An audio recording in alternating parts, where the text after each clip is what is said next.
Why do I want to go to Sri Lanka? Many people ask me. Honestly, I don't have a special answer. Other than that, it's just somewhere I have imaginations about since many years ago and haven't been yet.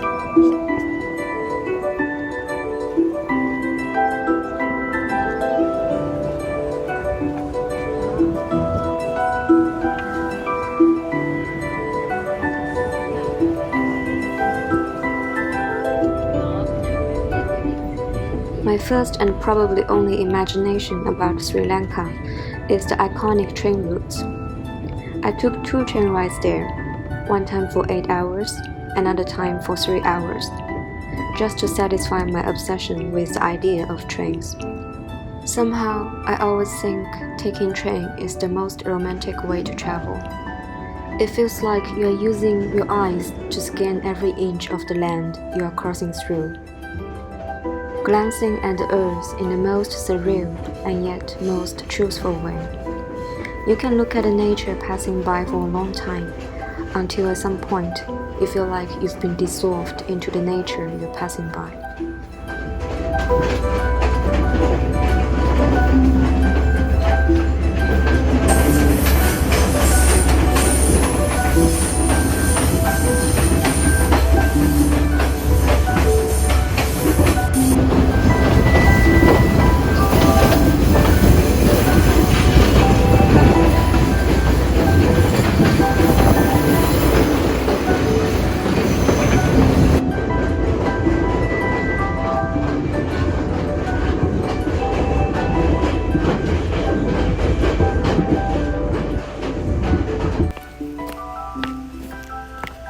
Sunrise. You happy? Yeah, sorry, I'm late because the thing is, in near my home, the road is very narrow. You know, Yeah. small road. There are.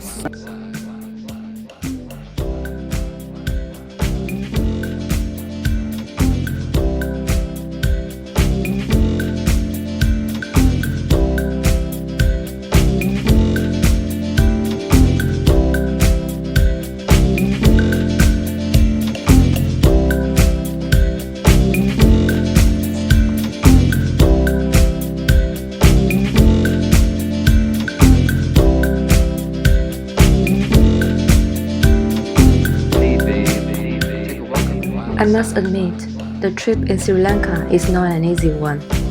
Even though I kind of expected it, the intensity of hiking is still like a daily challenge to my fitness level. Hello. Hey.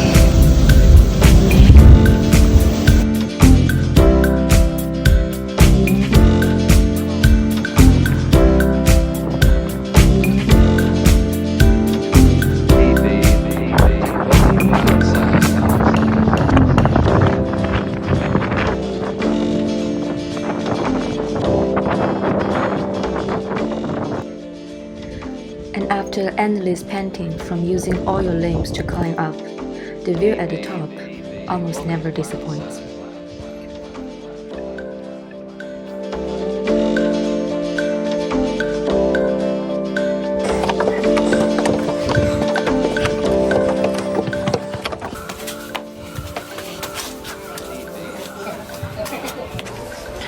Hope this is the last hike of this trip.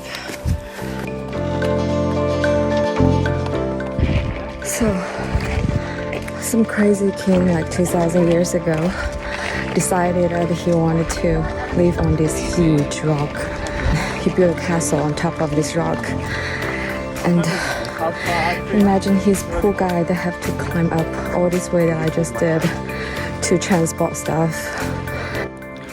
So this is the last level, the central part of this palace. And look, it's actually like a normal apartment size in China. I start to understand why this king want to live here, because look at this view. You do feel like you're on top of everything.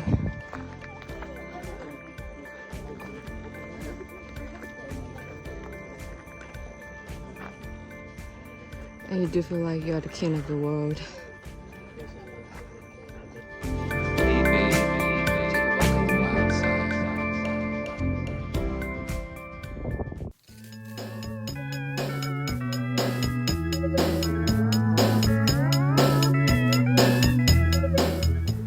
are two things I've definitely had enough in Sri Lanka. One is curry rice, the other is elephant. In the safari that afternoon, I feel like I've seen all the elephants I'm supposed to see in this life.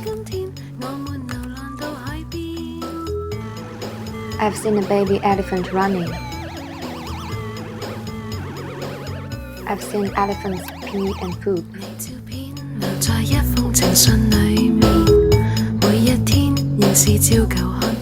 I saw a male elephant being, well, just a tiny little indecent.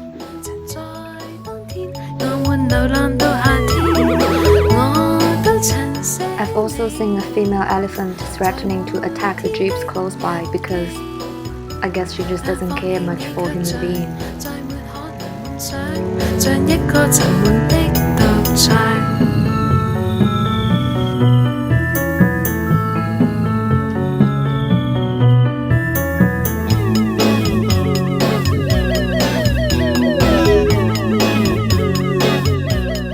At the end, I saw they've also had enough of us and decided to go home.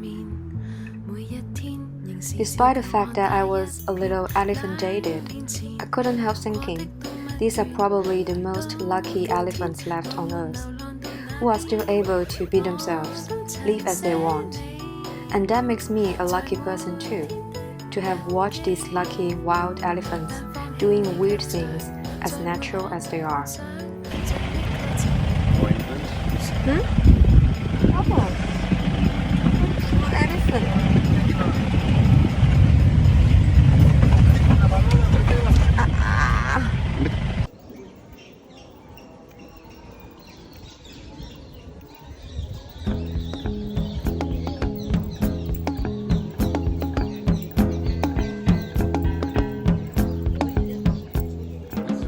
Having traveled to many Buddhism countries, Sri Lanka still stands out in some way, probably because it has one of the oldest living Buddhist traditions in the world, being a neighbor to India. They built a temple to protect Buddha's teeth, and point at a mountain and tell you there are real Buddha's steps there. Every Sri Lankan who tell you this is equally serious.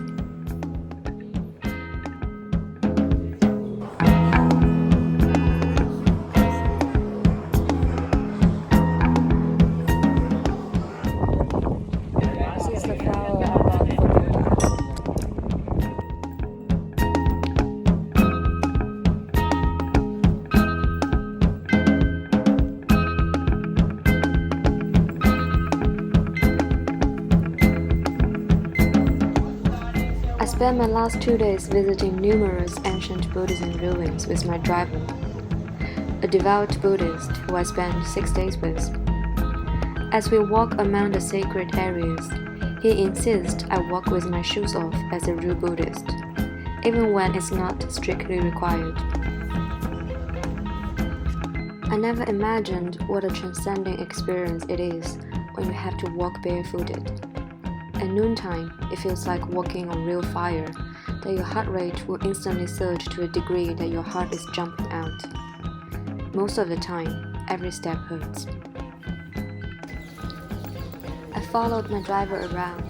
I did what he did as a Buddhist. I lit up fires with coconut oil. I received a white string on my wrist from the temple.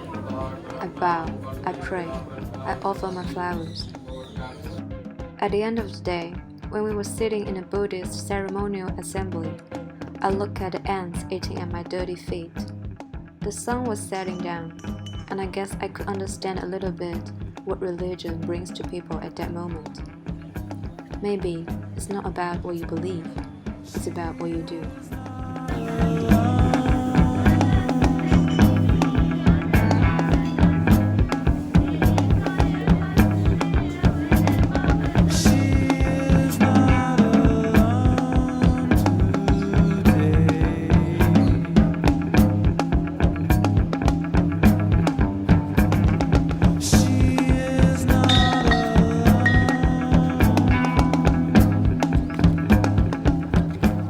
At that moment, from the pain of my feet, I feel suddenly touched by the believers around me. All the encounters I've had in the trip, and all the unconditional kindness I've been offered.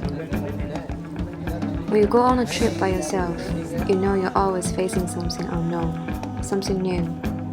You will meet people elsewhere in the world that you will never cross paths with otherwise.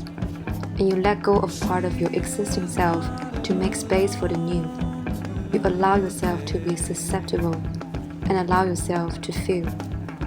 To me, that's the most beautiful part of traveling alone.